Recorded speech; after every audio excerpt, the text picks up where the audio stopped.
Kwanza ni kwamba nianze kuwashukuru vijana kwa kazi kubwa ambayo tumeifanya pamoja mwaka jana ya uchaguzi. Vijana hawa wamefanya kazi usiku na mchana, wameshiriki katika zoezi hilo la uchaguzi, wengine kwa kugombea, lakini wengine kwa kuhakikisha kwamba chama kinapata ushindi. Lakini pia tumpongeze pia mwenyekiti wetu wa vijana. Vita aliyopigana ni kubwa. Vita aliyopigana ni kubwa. Mimi naweza nikasema ule ni ushindi. Kuingia kwa mara ya kwanza na kupata kura 4,000 na huyu ni mwanaume.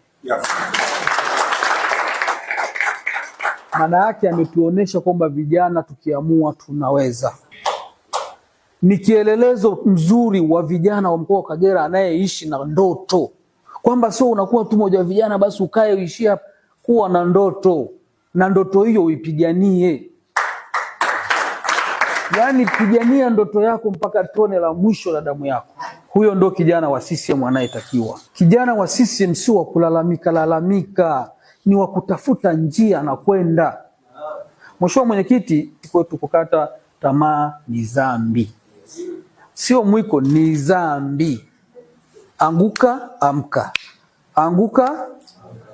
Wewe mradi Mwenyezi Mungu anakupa pumzi, endelea kumwambia Mungu nakushukuru kwa hii pumzi, lakini nitapambana mpaka sisi moyo.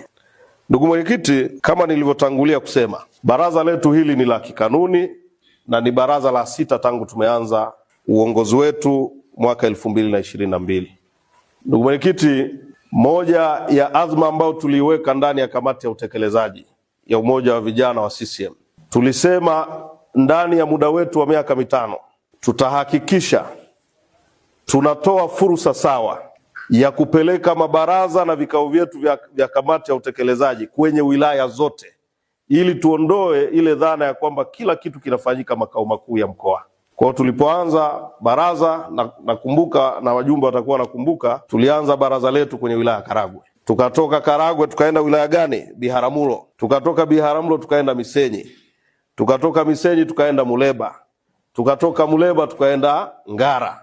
Na leo tuko Bukoba mjini. Maana yake ndani ya mkoa wetu tumebaki na wilaya 2 ambazo hatujaenda, Bukoba vijijini na Kyerwa. Naomba tujipigie makofi ndugu wajumbe. Ndugu Mwenyekiti, Waswahili wanasema usione vyaelea. Usione vyaelea vimeundwa.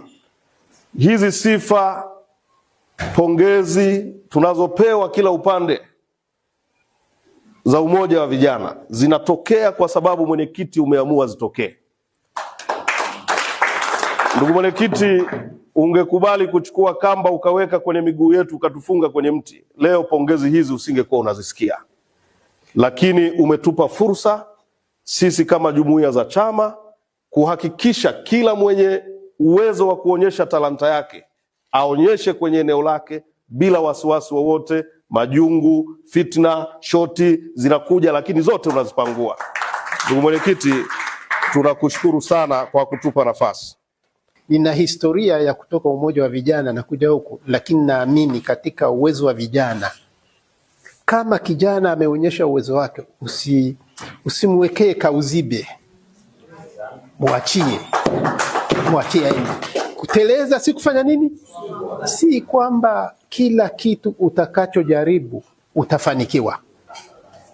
Lakini kijana, watu wengine, wazee wenzangu walikuwa wananiona matatizo, labda wanasema mimi naona kijana ajaribu, akishindwa atakuja kuinuka tena. Lakini asipojaribu unamkatisha tamaa. Ushindani, mmezungumzia kugombea, na mliogombea ni wapongeze, mlishinda. Wewe kijana umeshinda na uzoefu. Mtu akigombea anajaribu, sio lazima ashinde. Kushinda ni mapenzi ya Mungu, lakini inampa ile, ni kama tunaita training. Na bila kuwafundisha namna hiyo tutakosa viongozi na hatubidi kuwatisha. Kwa hiyo mimi nilipokuwa namuona kijana anagombea na nampa mnaita hamasa, si hatuite hamasa, Kiingereza wanaita encouragement. Tunampa hamasa, we gombea.